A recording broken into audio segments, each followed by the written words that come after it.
નડિયાદમાં પ્રજ્ઞાચક્ષુ ખેલાડીઓ માટે રમતગમતની સૌથી મોટી ચેમ્પિયનશિપ યોજાશે। 14 થી 16 ડિસેમ્બર દરમિયાન 23મી national athletics championship for the blind યોજાશે। અત્યાર સુધીમાં આ ચેમ્પિયનશિપ દિલ્હીમાં યોજાતી હતી। પ્રથમ વખત આ ચેમ્પિયનશિપ નડિયાદમાં યોજાઈ રહી છે। સ્પર્ધામાં 19 રાજ્યોના 175 સ્પર્ધકો ભાગ લેશે, જે ફૂટબોલ, કબડ્ડી, જુડો સહિતની સ્પર્ધામાં ભાગ લેશે। इंडियन ब्लाइंड स्पोर्ट्स एसोसिएशन द्वारा आ स्पर्धाનું આયોજન કરાયું છે। ચેમ્પિયનશિપમાં 246 પુરસ્કારો દ્વારા દેશના ખેલાડીઓને પ્રોત્સાહિત કરવામાં આવશે। 23rd national athletics championship for the blind Nadiad में 14 तारीख से लेके 16 तक हो रहा है। ये पहली बारी स्टेट यूनिट बेस स्पोर्ट्स हो रहा है। इससे पहले हम इप्सा की हिस्ट्री में आज तक हम लोग स्टेट एप्लेशंस या इंस्टीट्यूशनल बेस्ड स्पोर्ट्स एक्टिविटीज़ करते थे। जूनागढ़ मनपाना टीपीओ बिपिन गामित अनअधिकृत गैरहाजर रहता कमिश्नर द्वारा आकरी कार्यवाही कराई है। તેમનો ચાર્જ જોડાના ટીપીઓને આપી દેવાયો છે। મકાન માલિક 35 વર્ષ પહેલા મૃત્યુ પામ્યા હોવા છતાં તેને નોટિસ આપી દીધી હતી, અને જેથી મનપાના ટીપીઓ બિપિન ગામી સામે કાયદાનો સકંજો કસાયો છે। મહત્વનું છે કે વર્ષ 2023માં બિલ્ડિંગ ધરાશાયી થવા મામલે એફઆઈઆર થઈ હતી। આ સમગ્ર મામલે હાઈકોર્ટના આદેશથી પોલીસ તપાસનો ધમધમાટ તેજ કરાયો છે। ખેડા જિલ્લાના મૌધામાં એક વૃદ્ધ દંપતી ડિજિટલ અરેસ્ટનો ભોગ બન્યું છે। દંપતીને મુંબઈ પોલીસના નામે વોટ્સએપ કોલ કરી તેમના પાર્સલમાં ડ્રગ્સ હોવાનું કહી તેમને ડિજિટલ અરેસ્ટ કરી 61 લાખ રૂપિયા પડાવવામાં આવ્યા હતા। આ મામલે સાયબર ક્રાઇમ પોલીસ સ્ટેશન ખાતે ફરિયાદ નોંધવામાં આવી હતી, અને ત્યારે ખેડા પોલીસે ભોગ બનનારના 43 લાખ રૂપિયા ફ્રીઝ કર્યા હતા।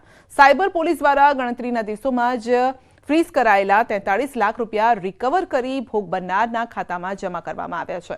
આમ પોલીસની કામગીરીથી વૃદ્ધ દંપતીના પૈસા ગણતરીના દિવસોમાં પરત મળી ગયા છે। આરોપીઓમાં જે અલગ અલગ બે નામ એમને આપેલા છે, પરંતુ એ નામ પણ ખોટા હોવાની શક્યતા છે, કારણ કે એન્ફોર્સમેન્ટ એજન્સી તરીકે જ્યારે આ લોકો પોતાની ઓળખ વિડીયો કોલની અંદર જે આપતા હોય છે એ મોટે ભાગે નામ ખોટા નીકળતા હોય છે।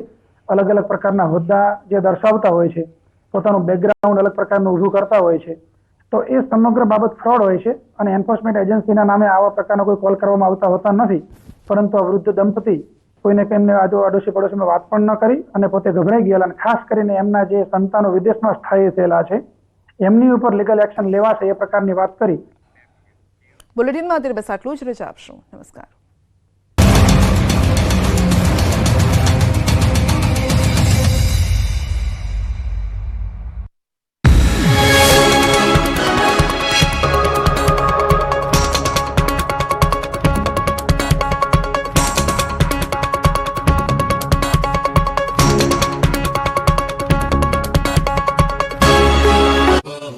નર્મદા જિલ્લામાં ફરી એકવાર વિકાસ જોડીમાં હોવાનો ખુલાસો થયો। શરમજનક ઘટના બની નર્મદાના અંતરિયાળ ગામમાં।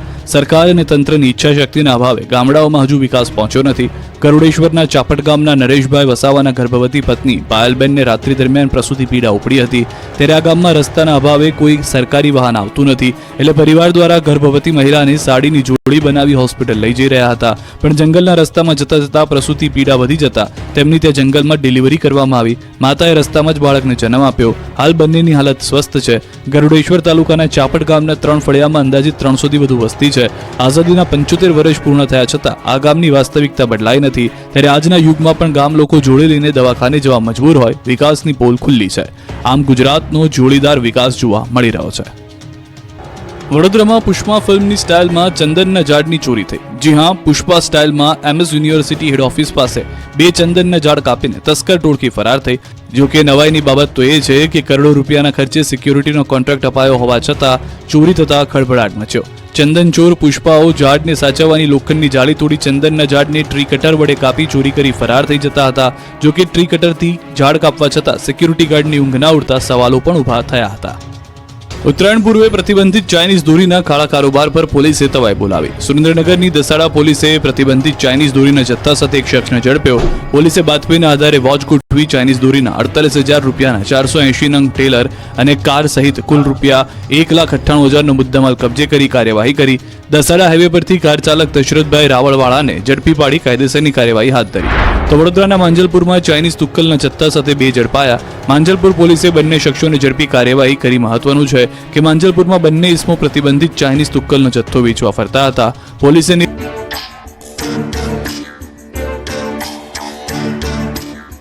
તિરુપતિ એડિબલ ઓઇલ્સ, દરેક તહેવાર હેલ્ધી તહેવાર.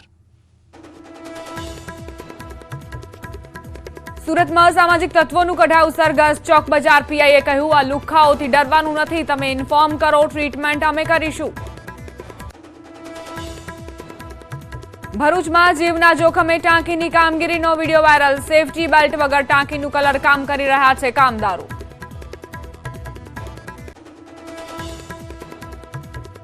અભિનેતા અલ્લુ અર્જુનની હૈદરાબાદ પોલીસે કરી ધરપકડ. પુષ્પા 2ના પ્રીમિયરમાં ભાગદોડ થતા મહિલાનું થયું હતું મોત.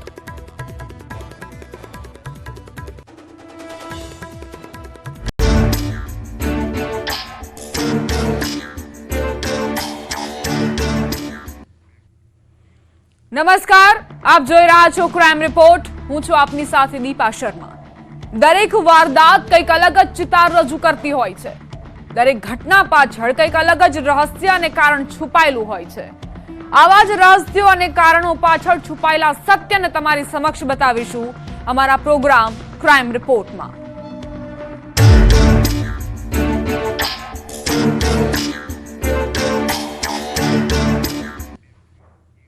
કેટલીક સામાન્ય બાબતો લોહિયાળ ખેલ ખેલાવી દેતી હોય છે. ક્ષણભરમાં મન પરનો કાબુ ખોઈ બેસે છે. સુરતમાં કંઈક એવું બન્યું કે જેમાં કોઈનો પણ વિચાર ન કરાયો અને ખેલી દેવાયો ખુલ્લેઆમ ધ્રુજાવતો ખેલ. આખરે કેમ મોતનું કારણ બન્યું પાર્કિંગ, જોઈએ.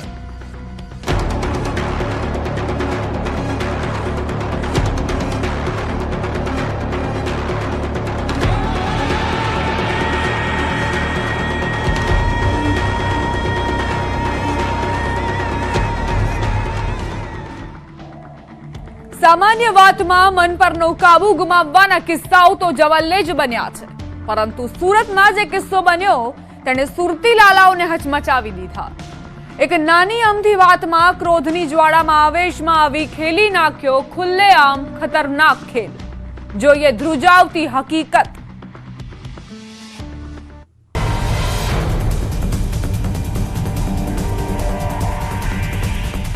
સુરતમાં કેટલીક ઘટનાઓ એવી ઘટી છે કે જેણે ધ્રુજાવી મૂક્યા હોય, તો સીસીટીવીમાં પણ એવા દ્રશ્યો કેદ થયેલા બહાર આવ્યા છે કે જે દિલની ધડકનો તેજ કરી દીધી હોય. આવી જ એક વારદાતે ફરી એકવાર સુરતીઓના દિલની ધડકનો તેજ કરી દીધી.